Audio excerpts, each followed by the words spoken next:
Listen. What do you hear?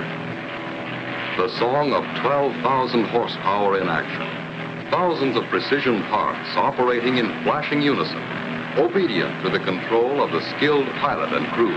Yet it takes a nightmarish panel of sensitive and complicated instruments and controls to adjust the power output for changing loads, speeds, and conditions in flight.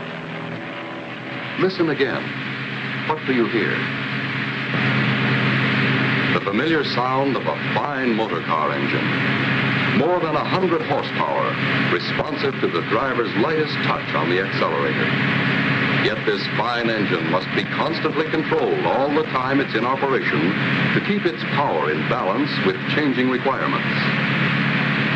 Again, what do you hear? The purr of an electric generator. As electrical power loads vary, as conditions vary, throughout the minutes, hours, days, weeks, and months, so must the power be regulated by watchful operators to keep the generator turning at constant speed. What do you hear? You guessed it. The beating of a human heart. One of the most amazing machines on Earth.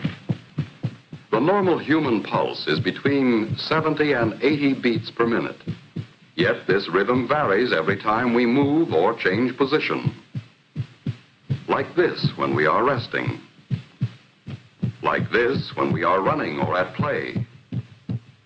And changing too with our emotions when we are happy, angry, or frightened. Listen. What do you hear now? That's right, the ticking of a watch. An accurate watch ticks 5 times each second. Like the engines of airplane and motor car, like the generator, like the human heart, your watch is a power plant that must operate unfailingly under an infinite variety of conditions. Yet, unlike our heartbeat, the beat of this tiny power plant must never vary. Unlike the giant generator, it has no tons of concrete on which to rest solid, level, and safe from vibrations which might affect its accuracy. There are no watchful attendants, no careful drivers, no skilled pilots, no banks of instruments and controls to regulate its speed and guard its accuracy. What controls the ticking of a watch? Inside, we find a beautifully poised and balanced mechanism of springs and gears, pinions and bearings.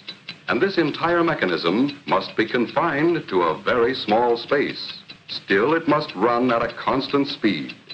Never more, never less, with an accuracy that approaches perfection. To understand what goes on inside a watch, let's make a simple device that will keep time. We'll use a garden hose. First, we'll place a little water wheel and dial in the center. When water passes through, it will turn the wheel and make the hand on the dial move. Now we'll attach the hose to a faucet. The faucet is our source of power. The hose conducts the water, our power in this case, past the dial to the nozzle. The nozzle controls the flow of power. By turning the nozzle, we can allow just a little water to flow through the hose, and the hand on the dial will turn slowly.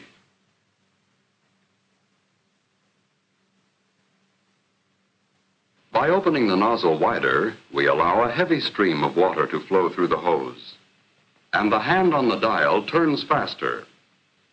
If our source of power, the water pressure, remained constant, and if we could adjust the nozzle carefully enough, we would have a timepiece that would keep accurate time. Here, in a greatly simplified form, we have the 4 elements needed in every timepiece. A source of energy or power, a means of transmitting power, a dial to record the flow of power, and a way to control the power. Now let's see what these four elements are like in our watch. First, we'll take our watch apart, like this.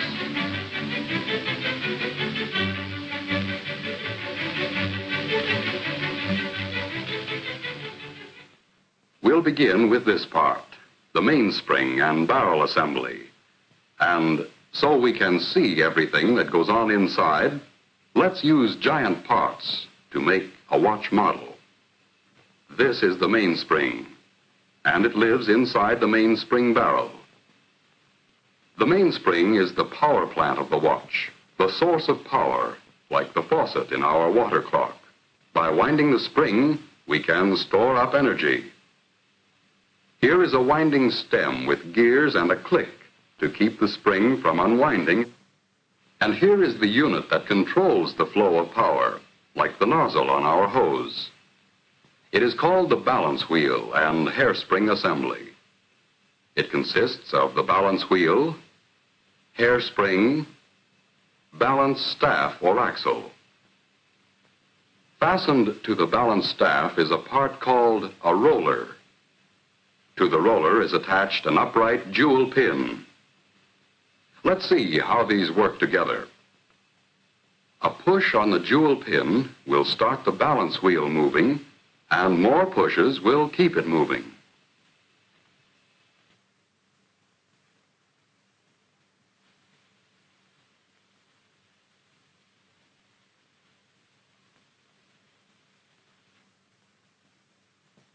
To do this job of pushing, we need this odd anchor-shaped lever called a pallet. It can be mounted so that when we move the pallet back and forth, we can apply a series of impulses to the jewel pin to keep the balance wheel in motion. Now to the pallet crossarm, we add a pallet jewel shaped like this. Here is a wheel called an escape wheel, with teeth on it so shaped that they will push the pallet jewel and jog the balance wheel into motion.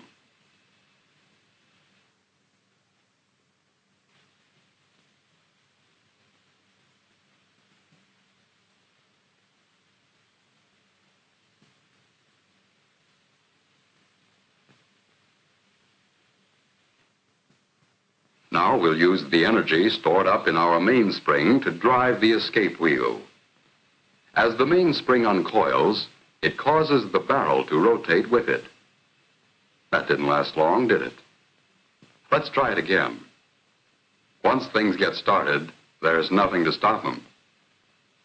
What we need now is a way of holding the power in check, releasing it a little at a time just when it's needed. Another pallet jewel at the other end of the pallet crossarm will do the trick. Just as the first pallet jewel gets a push from the escape wheel, the second pallet jewel locks against another tooth of the escape wheel to hold the power of the mainspring in check. But the balance wheel keeps swinging, and the jewel pin moves the fork end of the pallet until the escape wheel is again unlocked. But when we connect the mainspring directly to the escape wheel, the power is soon exhausted. In an actual watch, it would last only a few seconds. What we need is a way to stretch the power so it will last for more than a day. In our water clock, we used a hose to transmit power from the faucet to the nozzle. We also need a way to transmit power here. So let's add a system of gears and wheels. We'll stretch them out in a line instead of in their usual closely confined location in a watch. Look at the gears a moment and see what they do. First, a small partial turning of the mainspring barrel drives the center wheel a complete revolution.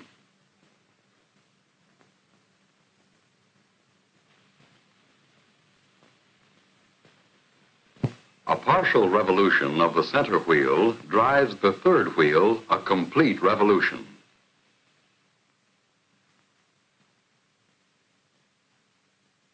and this in turn drives the fourth wheel much further. As a result, a few turns of the mainspring barrel, driven by the mainspring, will drive the escape wheel many, many revolutions, enough to last a full day and longer.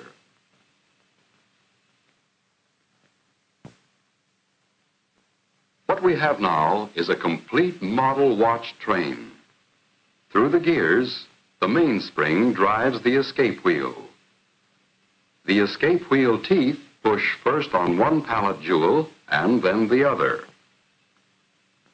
The pallet fork nudges the jewel pin on the balance wheel to keep it moving.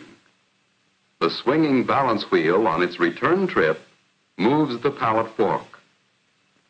This unlocks the escape wheel to release a little more energy from the mainspring.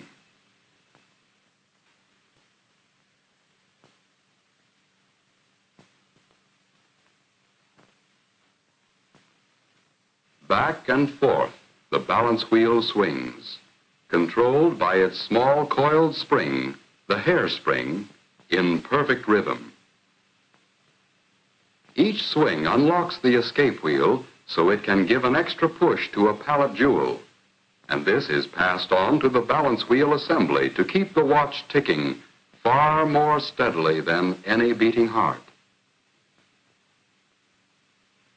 All we have to do now to measure time is count the ticks.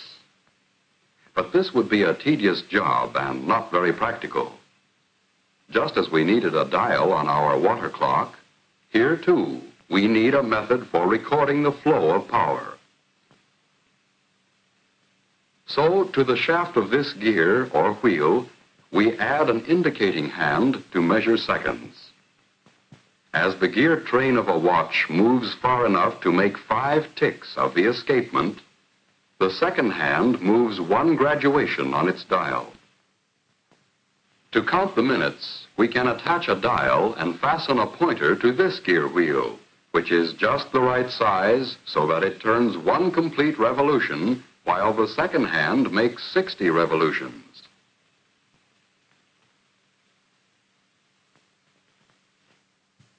And to count the hours, we can have another pointer geared just so, to move 1 complete revolution every 12 hours. The second hand makes a complete revolution,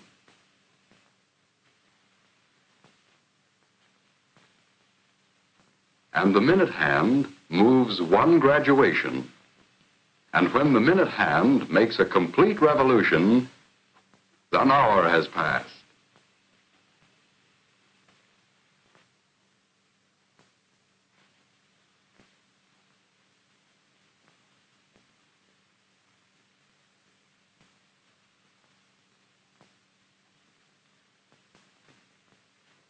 Now we can tell what time it is.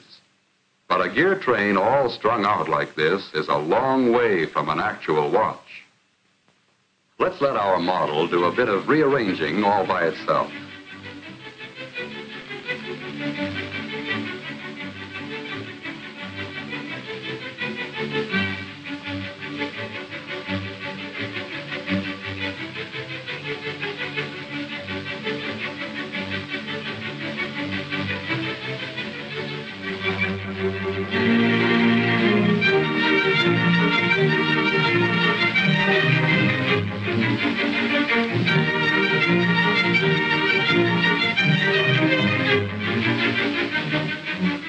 Now we know what time it is and how and why we know. A fine watch itself is, of course, a compact precision mechanism with parts miraculously small and fashioned by craftsmen with incredible accuracy. But the basic principles are those we have just seen, frequently applied on a scale almost microscopic to produce the world's most accurate, portable measuring instrument. In a truly fine watch, there are many things which make possible the accurate control and release of power. Jewels, for example. Many people correctly believe jewels increase the value of a watch. They increase the value all right, but not by being ornamental. Jewels are in a watch strictly for business. They add to the value only when correctly placed and used. They are the bearings which lessen friction, increase the regularity of the running, and greatly extend a watch's life of dependable service. Harder than the finest steel, these tiny surfaces are finished so smoothly they reflect images like a camera lens. And working with oil, it takes a drop no larger than a pinhead for the entire watch. There is almost no friction. If any single part of a watch can be called more important, it's the hairspring.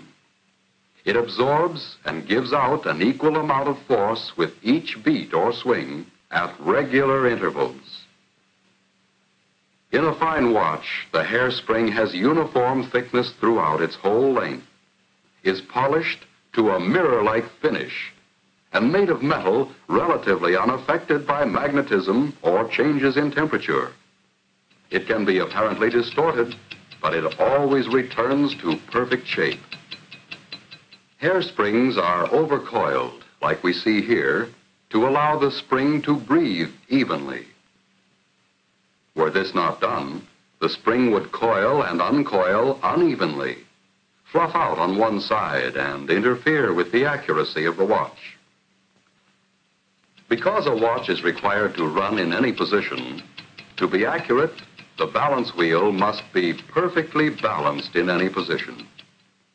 This is done by poising.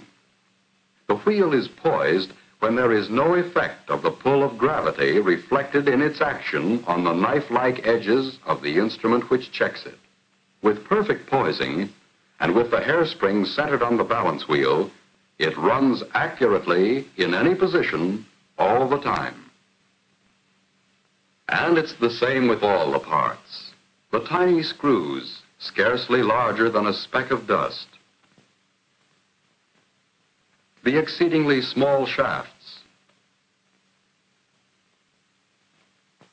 The precisely made gears and pinions. The sturdy nickel-silver plates and bridges. Every part is made with utmost precision. Precision which approaches perfection. When we look at the almost invisible parts, understand what they are required to do, realize the uncanny skill needed to make a fine watch, we can easily understand why it is a masterpiece of precision and accuracy. Here is a truly wonderful mechanism. With it, you can accurately measure the passing of time and record that passing for your use and convenience. But this mighty little servant is a creation of beauty, too. A precious possession to be worn with pride and confidence every day, every week, every month, year after year. Listen. What do you hear? It's the ticking of a fine watch. Wherever you go, whatever you do, America's fine watch ticks steadily, accurately on. 5 ticks every second.